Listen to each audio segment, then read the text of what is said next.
everyone, and welcome back to another week of Nexus Grain Market Updates. It is Tuesday morning on the 16th of June 2026 at 10:01 a.m. Let's get to the markets.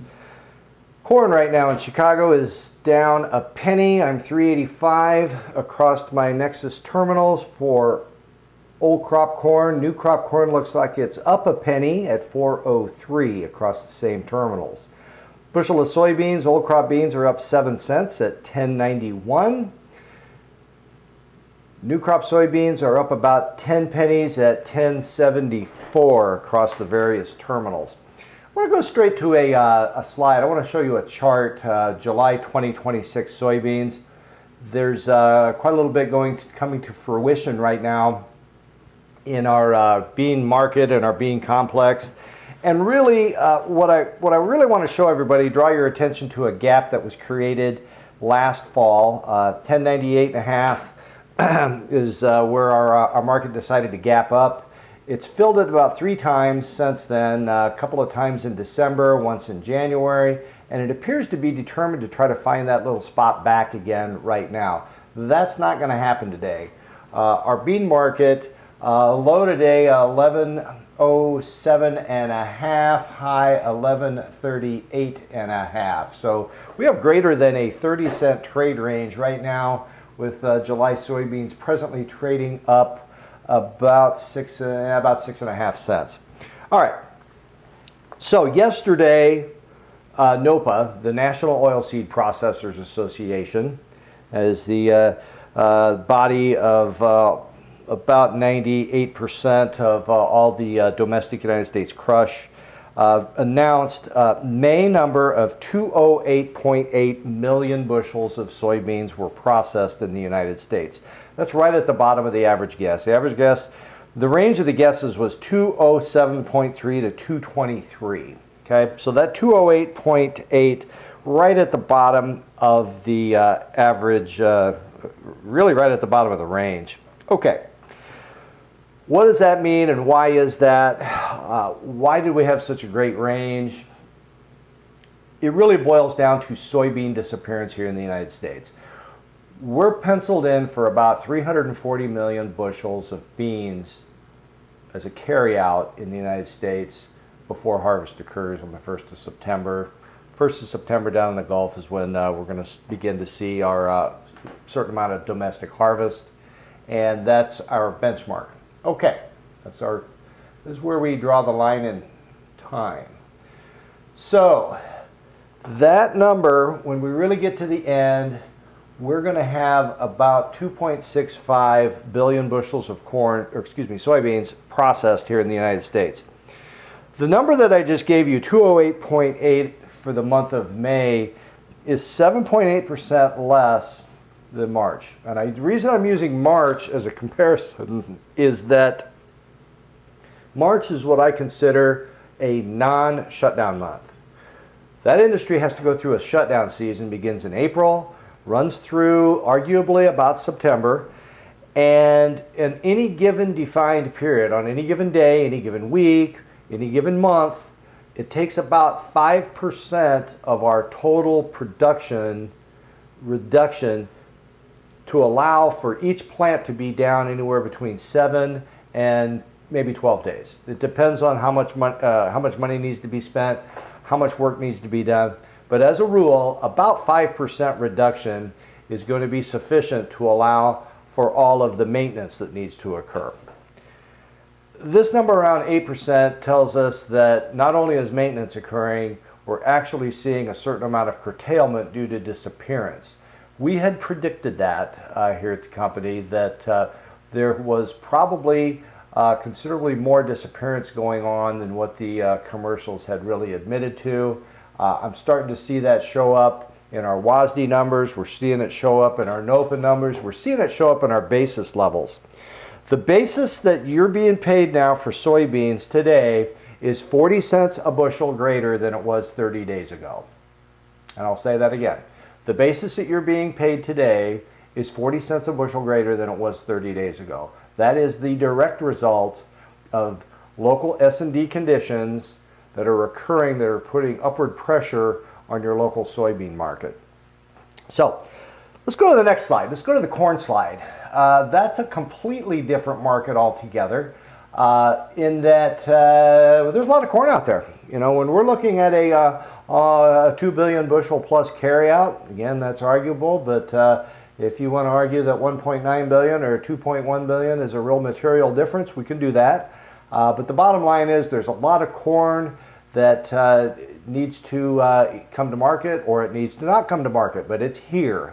And we are predicting, again, next crop year to be about the same carryout.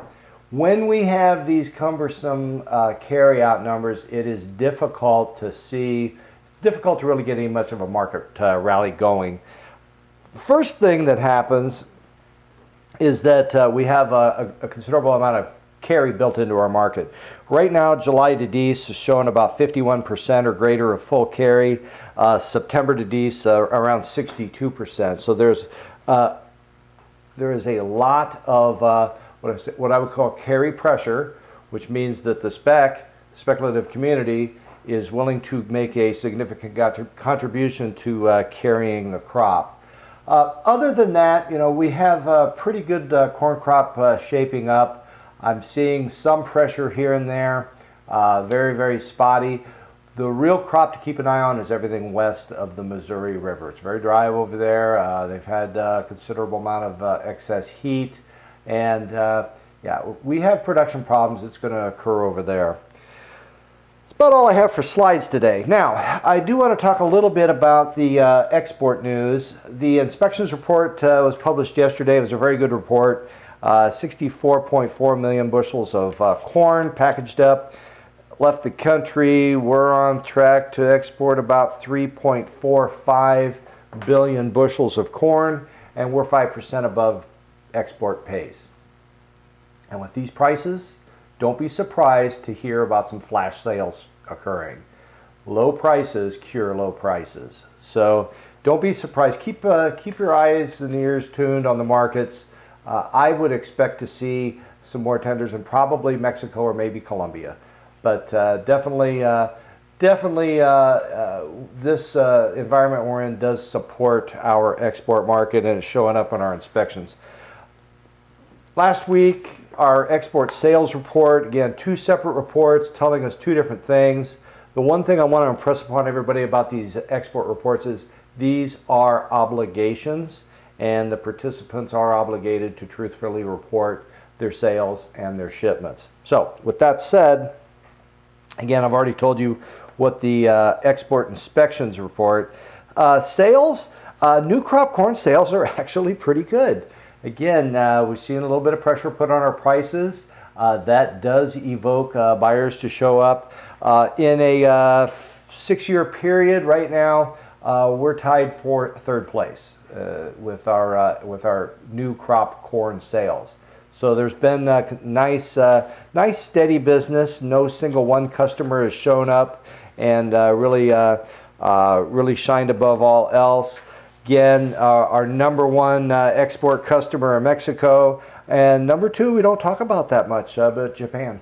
So those are the people that buy our corn that we export out of this country. To note, soybeans, again, to belabor a subject that we've been talking about now for 8 months, 9 months or greater. We are, in the past 6 years, we're tied for dead last for new crop new crop soybean sales. So keep an eye on that. The soybean market has a lot of work to do if we're going to export anything. I believe that we're probably going to process probably about another 100 million bushels domestically. I'm not quite sure where that's exactly going to come from. There's a tiny bit of new brick and mortar that's coming online in the next 6 to 8 months. I also believe that the infrastructure that's standing is probably going to be pressed a little harder, pressed for service, and we're going to see a few more beans processed domestically. I didn't produce a slide for this, but another little component of the no percussion. By the way, 55% of a bushel of beans right now, the value of a bushel of beans is oil. And we are seeing a record disappearance of soy oil, record domestic uses of soil oil, and it's going to, you guessed it, biodiesel. So keep tuned in for that. But, a lot of exciting stuff going on in that business right now.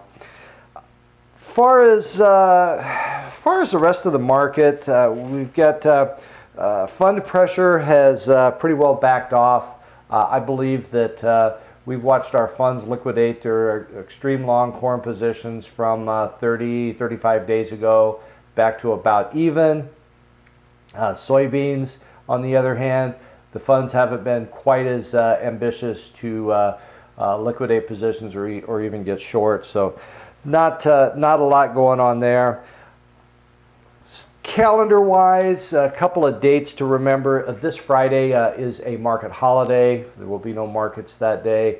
So if you're having to execute any transactions that involve our futures market, we'd be happy to take care of that for you.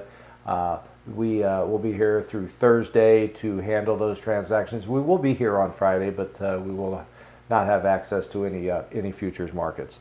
On the 30th of June, acreages and stocks report. Again, that's when we go in and we update all of our production numbers. We update what is sitting on the shelf, and we recalculate those disappearance studies.